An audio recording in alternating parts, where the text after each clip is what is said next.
Manchester United have won 8 of their 9 Premier League matches since Ole Gunnar Solskjaer took caretaker charge in December. The Norwegians' appointment came after they were beaten 3-1 by Liverpool at Anfield, a match which cost Jose Mourinho his job. United were 11 points adrift of the top 4, but they are now right in the mix to reach the Champions League. Fowler believes today's game will be won and lost in midfield, despite noting the fierce rivals have a paper-thin backline.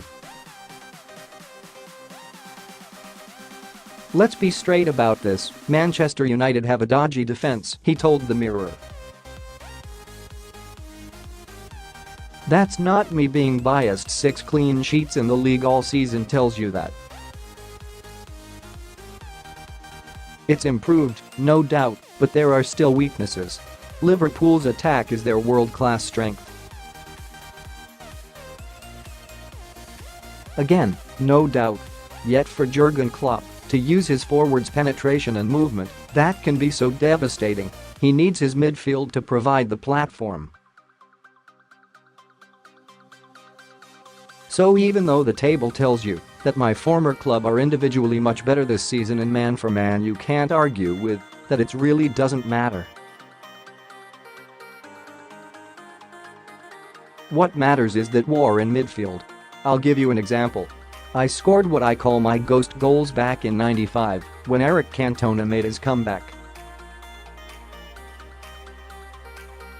We dominated that day and should have won because we controlled midfield.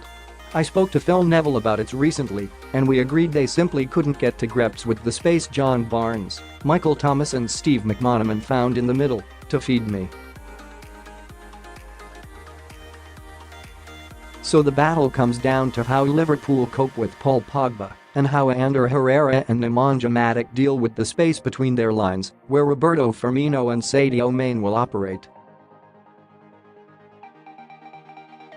The case of Pogba is one that particular interests Fowler, who blasted United as garbage for how they played at Anfield last year. Pogba is a fascinating example of the importance of faith and belief in football, he added. He's had a new lease of life under Ole Gunnar Solskjaer, looks top class again, and no doubt he can hurt Liverpool. The fact he didn't play at Anfield earlier in the season now seems remarkable. He didn't even get on in a game where United were garbage. That tells you all about the relationship between him and Jose Mourinho and exactly what has happened since he's left.